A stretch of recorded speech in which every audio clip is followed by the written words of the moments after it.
유럽 프리미엄 브랜드들이 SUV를 만들 때 선봉장이 됐었던 모델들입니다. GLE 450 포매틱에는 AMG 라인이 들어가 있고 X5, X드라이브 452 모델에는 M 스포츠 패키지가 들어갔습니다.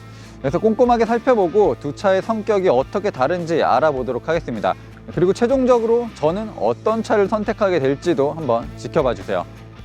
두 모델 모두 브랜드의 정체성이 잘 담긴 디자인을 갖추고 있습니다. BMW 같은 경우는 날렵한 헤드램프와 키드니 그릴이 굉장히 크게 들어가 있고요. GLE 450 모델 같은 경우는 최근 SUV에 적용되고 있는 메르세데스 벤츠의 새로운 디자인이 반영됐습니다. 이 두 차를 놓고 봤을 때 BMW가 훨씬 더 날카롭게 느껴집니다. 이 구성 요소들이 날카롭게 각이져 있기도 하고 반짝거리는 크롬도 사용하면서 좀 험상궂은 인상을 보여주고 있는 것 같습니다. 이에 반해서 GLE 모델 같은 경우는 살짝 둥글둥글한 느낌도 들고 이 덩어리감이 조금 더 강조가 되고 있는 것 같아요. 휠만 보더라도 AMG 라인 그리고 M 스포츠 패키지가 적용됐는데 스타일이 완전히 달라요. AMG 라인보다는 이 BMW M 스포츠 패키지 휠이 훨씬 더 현란하기도 하고 좀 공격적인 느낌을 가지고 있습니다. 네, 그리고 GLE는 20인치, X5는 21인치 휠이 적용됐어요. 그리고 명확한 차이는 이제 뒷바퀴에서도 느껴지는데 X5 같은 경우는 굉장히 오래전부터 큰 타이어를 쓰기로 유명했어요. 그래서 처음에 X5, X6의 뒷타이어가 300mm가 넘었거든요. 지금은 무려 315, 35 사이즈의 21인치 타이어가 적용이 되어 있습니다. 네, 이에 반해서 GLE 모델에는 27550 20인치 타이어가 적용됐어요. 확실히 사이즈도 다르고 이 추구하는 바도 다르다는 걸 타이어만 봐도 알 수 있습니다. 네, 옆모습을 보더라도 두 브랜드의 차이를 확연히 느낄 수가 있습니다. GLE 모델 같은 경우는 상당히 부드러워요. 이 표면 자체가 매끈하고 이 굴곡진 느낌이 마치 오래전에 수작업 자동차를 보는 듯한 그런 우아함들을 보여주고 있습니다. 이 라인들이 상당히 부드럽죠. 이에 반해서 X5 같은 경우는 이 캐릭터 라인을 굵게 잡아놨습니다. 이 펜더에서부터 테일램프까지 한 번에 이어져 있는 선이 있고요. 이 아래쪽으로도 굉장히 굵은 선이 있어요. 그래서 명암이 확연하게 지는 그런 디자인을 가지고 있습니다.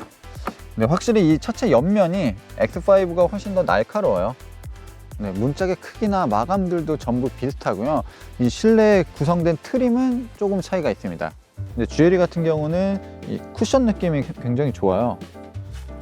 부드럽게 만져지는 부분들이 있고 가죽의 질감은 GLE보다 X5가 조금 더 맨들맨들한 느낌이에요. 하지만 둘 다 충분히 고급스러움을 어느 정도 보여주고 있고요. GLE는 이런 원목 트림이 적용이 됐습니다. 피니쉬를 굉장히 얇게 하는 오픈포어 방식이 적용됐고 여기에 스피커 그릴, 시트를 조정하는 부분까지도 마련이 됐습니다. X5는 이런 금속 트림이 들어가 있어요. 금속 트림은 뭐 실내 곳곳에도 들어가 있고 GLE보다는 확실히 젊은 느낌을 강조하고 있는 것 같습니다. 네, 그리고 이 아래쪽 부분이 보통 이 단단한 플라스틱만 사용하는데 X5는 살짝 우레탄 같은 느낌이에요. 그래서 푹신푹신하게 만져집니다. 이에 반해서 GLE는 그냥 플라스틱이죠. 소리가 다르죠. 그리고 만졌을 때 느낌도 GLE보다는 X5가 좀 더 나은 편입니다. 도어만 봐도 느껴지는 분위기가 실내에도 고스란히 전달이 되고 있습니다. GLE 같은 경우는 고풍스러운 느낌이 들죠. 원목이 이렇게 쫙 깔려져 있고 가죽의 색상이나 이런 톤들이 차분해요. 그러면서도 대형 디스플레이가 놓여져 있고 특별한 장식들이 없어요. 그러니까 상당히 심플하면서도 우아한 느낌을 보여주고 있습니다. 그리고 SUV임을 강조하기 위해서 센터 콘솔 쪽에는 이런 손잡이도 마련이 되어 있고 물리 버튼까지 적절히 섞이면서 기능적으로도 그리고 실제로 사용하는데도 굉장히 용이한 디자인을 가지고 있습니다. 시트 같은 경우도 너무나 푹신푹신해요.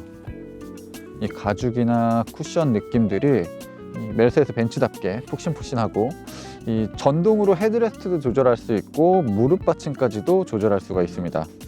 이에 반해서 X5는 확실히 젊어요. 12.3인치 디스플레이가 두 개 들어가 있는 거는 구성이 동일하지만 디자인 방식이 조금 다르죠. X5는 운전자 쪽으로 센터 페시아가 살짝 기울어져 있고 그거에 따라서 모니터도 기울어져 있습니다. 가죽으로 마무리되어 있는 부분들도 좋고 이 시트 같은 경우도 GLE보다는 조금 더 다양한 방향으로 조절이 가능합니다. 무엇보다 이 어깨 부분까지, 시트의 윗부분까지도 전동으로 조절할 수가 있어요. 네, 그리고 이 사이드 볼스터도 조절해 줄 수가 있고요. 주행 모드에 따라서 스포츠 모드일 때는 또 자동으로 이렇게 사이드를 조절해 주기도 합니다. GLE뿐만 아니라 메르세데스 벤츠의 실내가 굉장히 영롱하고 아름답잖아요. BMW도 그런 쪽으로 노력을 굉장히 많이 하고 있는 것 같습니다. 이 크리스탈 기어 레버는 안에서 조명도 들어오고요. 이 X라고 써져 있기도 한데 어떻게 이런 식으로 만들었는지 정말 아름답게 잘 꾸며놨습니다. 자, 뒷좌석 공간도 두 차 모두 큰 차이를 보여주고 있진 않습니다. 이게 브랜드만 다르지 거의 쌍둥이 차라고 해도 과언이 아닐 정도예요. 두 차 모두 굉장히 넉넉한 공간을 가지고 있고요. 4륜구동 모델들이지만 이 센터 터널도 세단에 비해서는 급격하게 튀어나와 있지도 않습니다. 그리고 두 차 모두 폭이 넓기 때문에 가운데 부분에 승객이 앉아 있어도 큰 불편을 느끼진 않을 것 같아요. 네, 두 차 모두 굉장히 선명한 LED를 통해서 자신들만의 그래픽을 보여주고 있는 것이 특징이기도 합니다. 네, GLE 같은 경우는 머플러가 가짜입니다. 막혀 있어요. 그래도 이 페이크 머플러를 굉장히 깊게 만들어 놔서 마치 진짜처럼 보이긴 하지만 이 막혀 있는 가짜 머플러고요. 이에 반해서 X5는 실제로 배기관이 나와 있는 진짜 머플러가 장착이 됐습니다. 자, GLE는 일반적인 트렁크 방식이 적용됐습니다. 일단 공간적으로는 두 차 모두 부족한 부분이 없고 차이도 그렇게 크지가 않아요. 둘 다 굉장히 넓습니다. 그리고 에어 서스펜션 버튼을 누르게 되면 물건을 조금 더 수월하게 실을 수 있도록 차체를 낮춰주거나 또 낮춘 후에는 이렇게 높여줄 수도 있습니다. 그리고 보통 무거운 짐을 싣게 되면 이 차체 외곽 부분에 이제 흠집이 생길 수도 있는데 그런 것들을 좀 방지하는 이 프로텍터도 적용이 되어 있고요. 자, 이렇게 힘겹게 밀면 트렁크에서도 시트를 접을 수 있지만 아무래도 차가 크다 보니까 체구가 작으신 분들은 꼭 2열 문을 열고 들어가셔서 뒤에서 시트를 접어야 되는 거예요. 자, 이제 BMW를 한번 볼까요? 트렁크의 열리는 방식도 GLE와 조금 다릅니다. 네, 크램쉘 타입을 오래전부터 써왔습니다.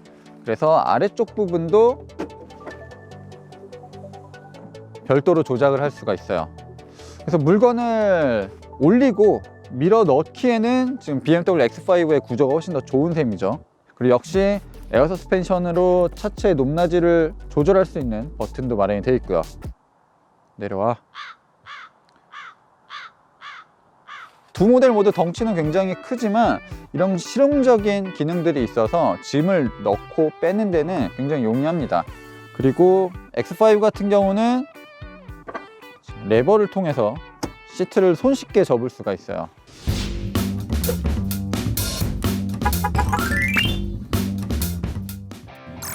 자, 오프로드 모드에서는 기어 변속도 달라지고 차체도 최대한 높여줍니다.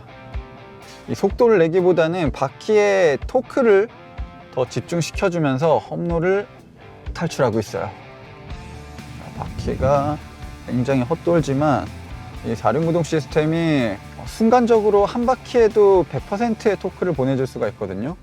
에어 서스펜션이 적용되어 있는 모델들은 확실히 이 진입각이나 이탈각에 있어서 여유로운 모습들을 보여주죠. 그리고 GLE에는 재밌는 기능도 있습니다. 이 에어 서스펜션을 조절해주는 시스템인데 확실히 이 에어 서스펜션은 메르세데스 벤츠가 자동차에 가장 많이 넣어봤을 겁니다. 지금까지 에어 서스펜션이 장착되어 있는 자동차를 가장 많이 판매한 브랜드도 메르세데스 벤츠일 거고요. 그만큼 이 에어 서스펜션으로 보여줄 수 있는 건 이제 다 보여줍니다. 장난칠 수 있는 것들 다 보여줘요. 개별적으로 에어 서스펜션을 조절해서 높낮이를 바꿀 수가 있습니다. 지금 왼쪽으로 이렇게 가라앉았죠, 자동차가. 다시 올라오고요. 우측으로 올리고요. 좌측도 이렇게 또 올려주고. 이게 반응도 지금 엄청나게 빠르거든요. 이런 식으로 개별적으로 조절할 수 있는 모드도 있고, 그리고 프리드라이빙 모드라고 해서 이 진흙이나 모래사장에 자동차가 빠졌을 때 아무리 4륜구동 시스템이 있다고 하더라도 탈출을 못 못하는 경우가 많이 있거든요. 그럴 때 자, 자동차를 흔들어 줍니다. 이렇게. 자, 이러면서 갈 수도 있어요. 시속 15km까지 이렇게 바운스를 주면서 갈 수가 있습니다. 재밌죠? 근데 에어 서스펜션을 굉장히 혹사시키는 기술이기 때문에 지금 GL이 지금 이 시승차도 뭐 방지턱 넘어갈 때나 지금처럼 이렇게 험로에서 에어 서스펜션이 꾹 눌릴 때 이 소음도 굉장히 많이 발생하거든요. 그래서 에어 서스펜션의 수명이 굉장히 짧아지지 않을까 뭐 걱정도 됩니다. 굉장히 급격하게 떨어지는 내리막, 지금 옆으로도 13도 꽤 많이 차가 기울어졌고요. 내리막도 지금 22도. 자, 이렇게 자동차가 기울어지면 좀 무섭잖아요. 그럴 때 이 개별 휠 컨트롤 시스템, 자, 전방 우측을 이렇게 내려주면 이제 수평이 좀 더 맞게 되는 거죠. 근데 이런 식으로 오프로드를 여유롭게 그리고 안전하게 다닐 수도 있습니다. 자, 오프로드에서의 차이는 이 차는 조금 더 도심 주행 그리고 온로드 주행에 특화가 되어 있다 보니까 별도의 오프로드 모드는 없습니다. 대신 차체를 높여줄 수는 있어요. 에어 서스펜션을 통해서 차체를 최대한 높여볼게요. 자, 이 상태로 오프로드를 올라가 보도록 하겠습니다. 아무래도 타이어 때문에 X5가 오프로드 성능은 좀 떨어질 것 같고 GLE는 여러 가지를 조절할 수가 있었잖아요. 그런 부분에 대해서도 좀 부족한 게 있습니다. 그래도 기본적으로 X5도 오프로드를 꽤 잘 달리는 SUV 중에 하나예요. 자, 이제 여기서 또 GLE도 헛바퀴가 났었는데,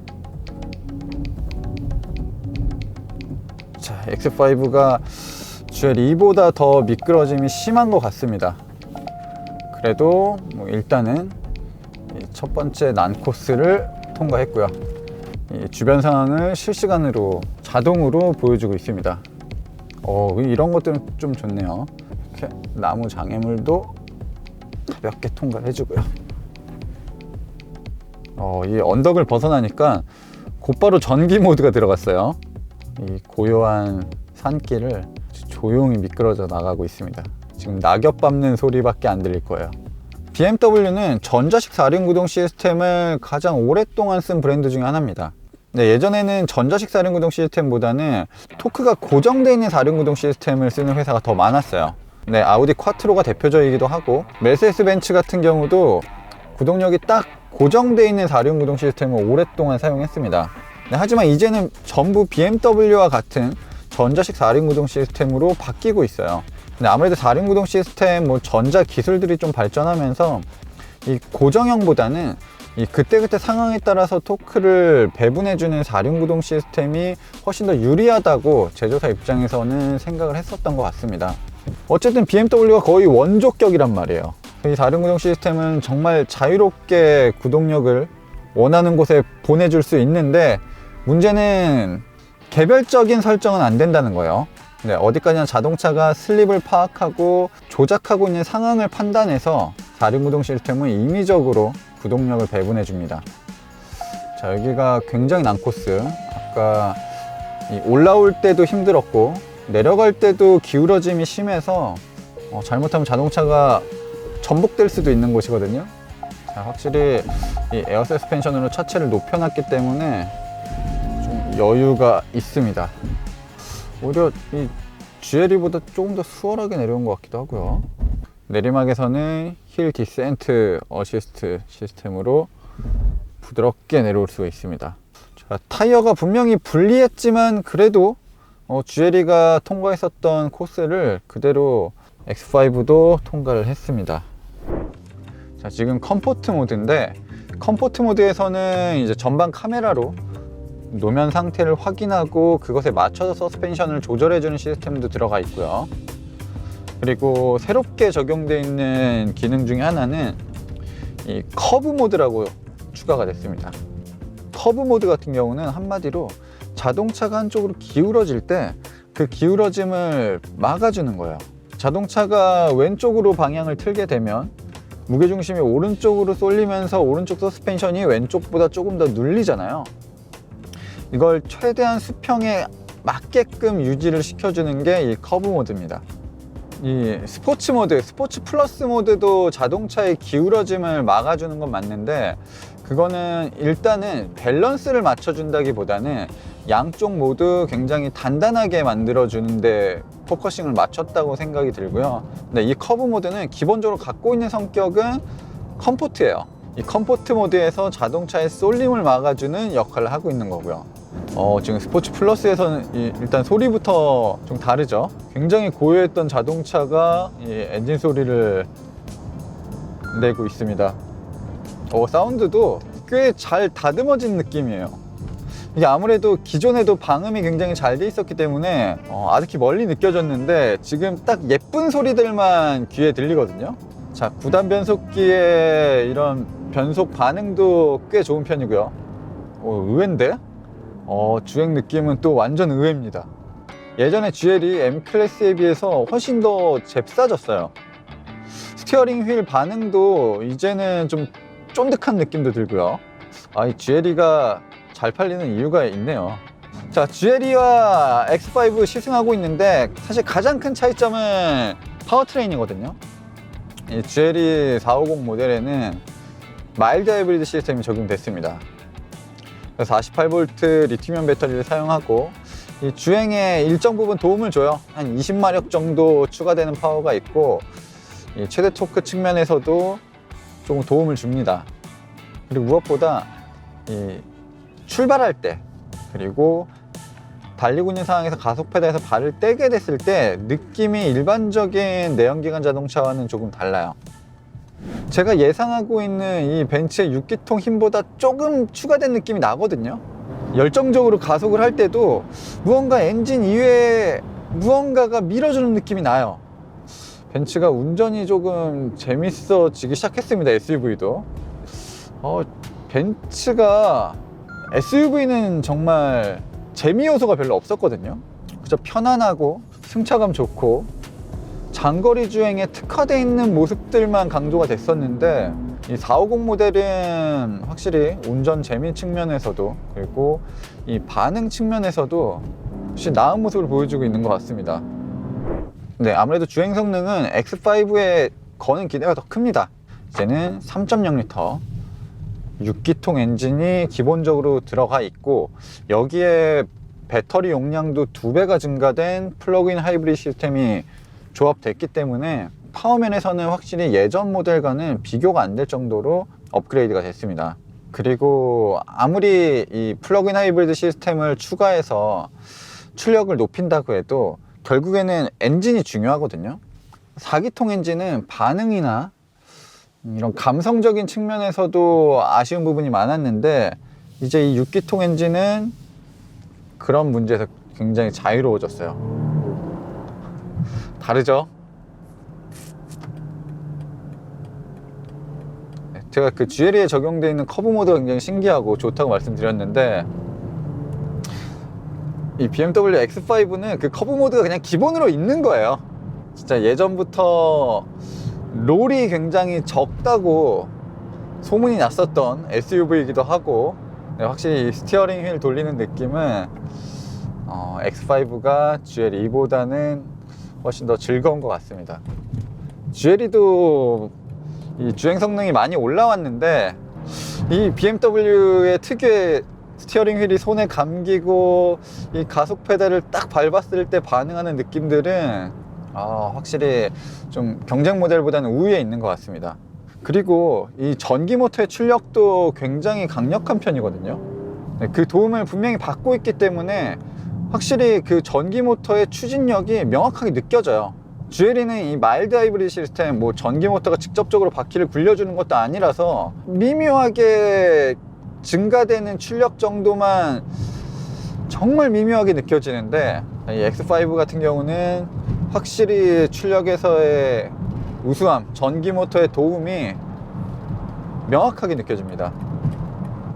이 무게중심, SUV도 분명히 이 단점을 극복하기 위해서 저중심 설계, 그리고 무게 밸런스를 맞추는데 노력을 많이 하거든요.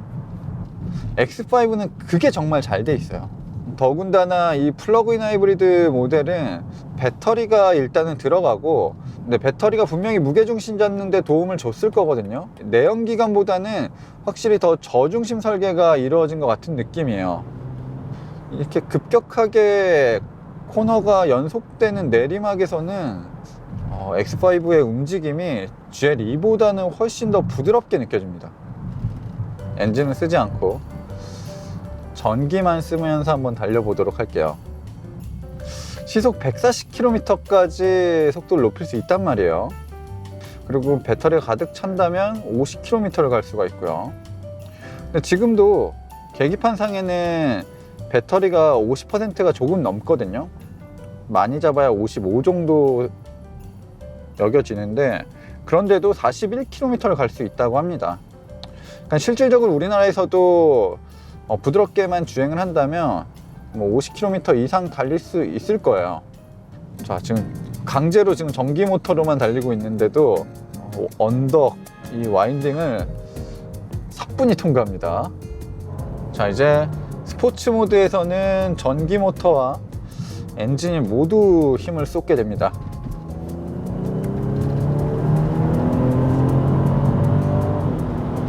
출력 최대 토크는 이 X5가 GL2보다는 살짝 높은 편인데 확실히 가속에 더 여유가 있어요.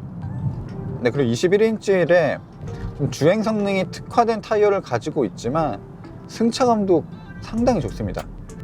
뭐 여러 가지 상황에서 X5가 조금 더 주행 성능에 있어서는 높은 점수를 받을 것 같은데, 네, 문제는 이 플러그인 하이브리드는 언제나 배터리가 차 있어야 되거든요. 단기적인 시승에서는 당연히 이 시스템이 좋을 수밖에 없어요. 거의 단점이 없게 느껴지거든요. 근데 실질적으로 플러그인 하이브리드를 구매해서 사용하게 된다면 충전을 자주 해줘야 됩니다. 플러그인 하이브리드는 배터리가 넉넉해야 제 성능을 발휘해요. 물론 에너지 회생 제동 시스템이나 엔진을 돌려서 충전을 시켜줄 수도 있지만 그렇게 되면 오히려 더 효율이 떨어지고 이 값어치를 못하게 되는 거거든요. 장점이 사라지게 되는 거란 말이에요. 네, 그냥 전기 모터와 무거운 배터리가 들어가 있는 멍청한 자동차가 되는 겁니다. 제 성능을 내기 위해서, 그리고 이 특징을 더 극대화시키기 위해서는 꼭 충전을 시켜줘야 돼요.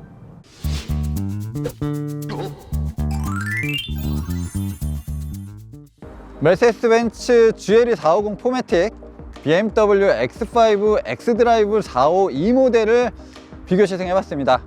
갖춰놓은 것들은 비슷하지만 정말 다른 성격을 보여주는 두 모델이었던 것 같습니다. 네, 여러분들은 어떻게 보셨는지 굉장히 궁금합니다. 댓글로 나는 이 차가 더 좋아, 나는 이런 모습이 더 좋아, 이렇게 남겨주시면 감사하겠습니다. 자, 그러면 저는 이제 퇴근을 할 텐데, 정말 끝까지 고민을 했거든요. 두 차 모두 매력이 확실하고 각기 다른 장점을 가지고 있어서 한 대를 선뜻 고르는 게 어려웠지만 결정했습니다. 저는 이 차를 타고 퇴근을 하도록 하겠습니다. 자, 그러면 다음 시간에 더 재미난 영상으로 찾아뵙도록 하겠습니다. 지금까지 저는 모토그래프 김상영이었습니다.